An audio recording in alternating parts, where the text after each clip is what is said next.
Gaza से शुरू हुई जंग पर महायुद्ध में बदलता दिख रहा है।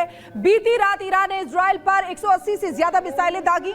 ज्यादातर मिसाइलों को इजराइल ने हवा में मार गिराया। कुछ मिसाइल इजराइल के दक्षिणी हिस्से में गिरी है। ईरानी मिसाइलों को इजराइल ने अमेरिका के साथ मिलकर नष्ट किया है। अमेरिकी जहाज डिफेंस सिस्टम ईरानी हमले से पहले ही एक्टिवेट हो चुके हैं।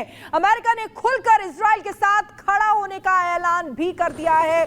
इधर आपको बता दें कि इजराइल ने ईरान को चेतावनी भी दी है। इजराइल ने कहा है कि अब ईरान को उसके गंभीर नतीजे भुगतने होंगे। तो ताजा हालात को देखते हुए ऐसा लग रहा है कि अरब में महायुद्ध तय है। एक रिपोर्ट इसी से जुड़ी आपको दिखाते हैं।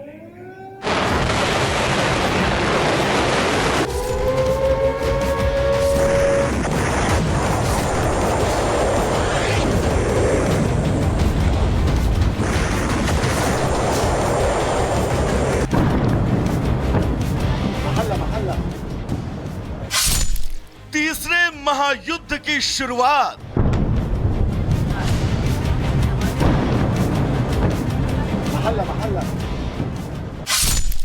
इजराइल पर मिसाइलों की बरसात।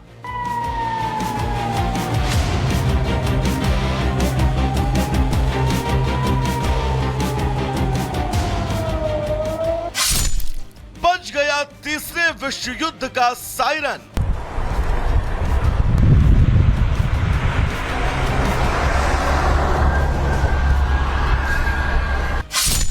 मिडिल ईस्ट से हुआ वर्ल्ड वॉर का आगाज।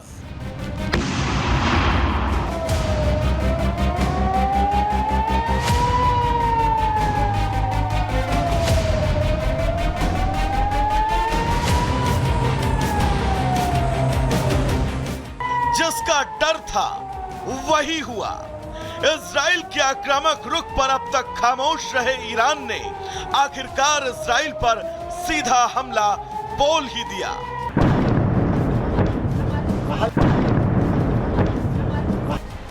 ईरान ने इजराइल पर करीब 200 हाइपरसोनिक और बैलिस्टिक मिसाइलें दागते हुए इजराइल के खिलाफ महायुद्ध का ऐलान कर दिया।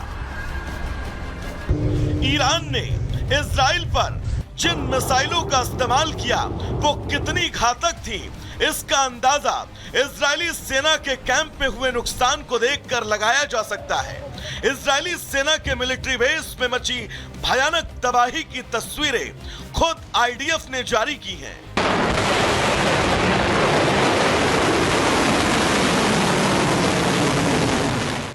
ईरान ने इजराइल पर जिन खतरनाक बैलिस्टिक मिसाइलों का इस्तेमाल किया वो इतनी विध्वंसक और अचूक थी कि उसे इजराइल का आयरन डोम भी नहीं रोक पाया और मिसाइलें डोम को चकमा देते हुए इजराइल के कई रिहायशी शहरों में तबाही मचाती रही। हालांकि इजरायली सेना का दावा है कि इजराइल ने ईरान के कई मिसाइलों को हवा में ही नाकाम किया और ईरान के दागे गए मिसाइलों से इजराइल को बहुत ज्यादा नुकसान नहीं हुआ। लेकिन ईरान के इस एक तरफा अटैक से इजराइल को कितना नुकसान हुआ है उसका अंदाजा अब महायुद्ध का ऐलान कर चुके इजरायली पीएम नेतन्याहू की धमकी से लगाया जा सकता है।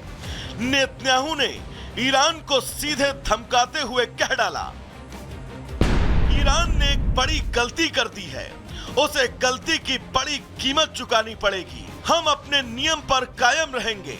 जो हम पर हमला करेगा हम उस पर हमला करेंगे।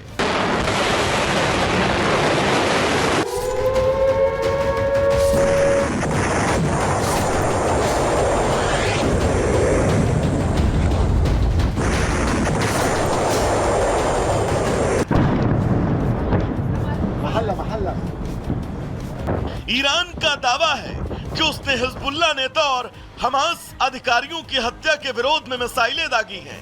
इतना ही नहीं, ईरान ने मिडिल ईस्ट में विश्व युद्ध का आगाज करते हुए इजराइल पर किए गए इस हमले को राष्ट्रीय चैनल पर भी दिखाया।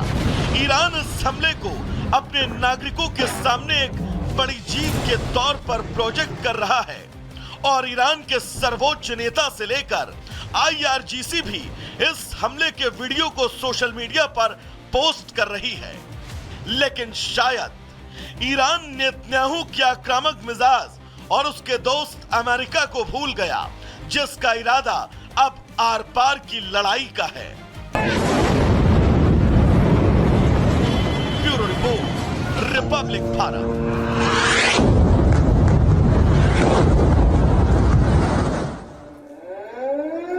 तो कल देर शाम इजराइल पूरी तरीके से उस वक्त दहल उठा जब ईरान की तरफ से हमला किया गया। देखिए, ईरान ने पूरे इजराइल पर मिसाइल से हमला किया। उस वक्त वहां पर स्थिति जो है वो खराब होती हुई नजर आई। 200 से ज्यादा बैलिस्टिक मिसाइल से अटैक हुआ है, साथ ही साथ 400 रॉकेट से इजराइल को टारगेट किया गया है ईरान की तरफ से। यही नहीं, करीब 30 मिनट तक ईरान ने ये हमले किए हैं, यानी कि लगातार, यानी कि जब तक देखिए पूरी कोशिश ये ईरान की तरफ से हुई है कि इजराइल को दहला दिया जाए, और वही ईरान ने करके दिखाया है। तेल अवीव में हमले से 2 लोगों के घायल होने की भी खबर सामने आई। नागरिकों को बम शेल्टर में जाने के लिए कह दिया गया था इजराइल की तरफ से, और यह कहा गया कि सायरन बज रहा है, इसका मतलब यह है कि आप शेल्टर में चले जाएं और खुद को सुरक्षित रखें। कुल मिलाकर देखिए, जिस तरीके से ईरान ने हमास चीफ की हत्या के बाद जो ये कहा था हम इजराइल से बदला लेकर रहेंगे, और वही बदला लेता हुआ कर ईरान जो इजराइल से नजर आया। अगली खबर क्या है, रुक कर लेते हैं अनामिका का।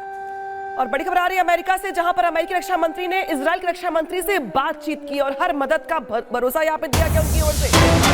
जिस तरीके से ईरान की ओर से अटैक किया गया है इजराइल के तमाम इलाकों में, उसको लेकर अमेरिकी रक्षा मंत्री ने इजराइल के रक्षा मंत्री से बातचीत की है और हर संभव मदद का यहाँ पे आश्वासन दिया गया है। देखिए, अमेरिका वो देश जिसने हर कदम पे इजराइल का साथ दिया, और जिस तरीके से नसरल्लाह मारा गया तो भी अमेरिका की ओर से बयान जारी करके इस हमले का समर्थन किया गया। लेकिन अब जिस तरीके से ईरान की ओर से रॉकेट दागे गए हैं यहाँ पे इजराइल के अलग अलग हिस्सों पर, उसके बाद अमेरिकी रक्षा मंत्री ने बातचीत की है इजराइल के रक्षा मंत्री से और मदद का आश्वासन दिया गया उनकी ओर से बातचीत के जरिए। देखिए किस तरीके से यहाँ पे मदद का आश्वासन। लेकिन बड़ी खबर और बड़ा सवाल ये कि अब आगे अंजाम क्या होगा ईरान का, क्योंकि जिस तरीके से ईरान ने बड़ी हिमाकत की है 200 रॉकेट दागने के साथ ही इजराइल के ऊपर, तो इजराइल इसका बदला कैसे लेगा, और जंग आर पार है, थर्ड वर्ल्ड वॉर है, और ऐसे में अगली तस्वीर क्या होगी इजराइल के हवाले से, ये अपने आप पे सवाल बना हुआ है। क्योंकि इजराइल चुप बैठने वाला नहीं है। सवाल दरअसल ये खड़ा होता है यहाँ पे, और नसरुल्लाह के मारे जाने के बाद ईरान ने जिस तरीके से हिमाकत की है, इजराइल क्या इसका बदला लेगा, और लेगा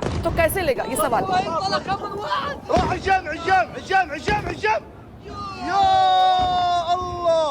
और इसी बीच एक और बड़ी खबर आपको बता दें, इजराइल के पूर्व पीएम नफ्ताली बेनेट का बयान सामने आया है। मिडिल ईस्ट का नक्शा बदलने का समय है, ये नफ्ताली कह रहे हैं, पूर्व पीएम, ईरान को तबाह करने का सही समय है, ईरान के परमाणु ठिकानों को तबाह किया जाए। देखिए किस तरीके से ये जो जंग है और भी भीषण रूप लेती जा रही है, किस तरीके से इजराइल लगातार हमास और हिजबुल्लाह का खात्मा कर रहा था। हिजबुल्लाह चीफ मारा गया, उसके बावजूद भी इजराइल की तरफ से अटैक जो है वो लगातार जारी है। बेरूत में उसकी तस्वीरें भी हमने आपको दिखाई। अब मिडिल ईस्ट का नक्शा बदलने का सही समय है, नफ्ताली कह रहे हैं, पूर्व पीएम इजराइल के। तो ये बड़ी खबर आपको बता रहे हैं, ईरान को तबाह करने का सही समय है। बड़ी बात निकलकर सामने आ रही है। देखिए नफ्ताली अब कैसे कह रहे हैं कि ईरान को तबाह करने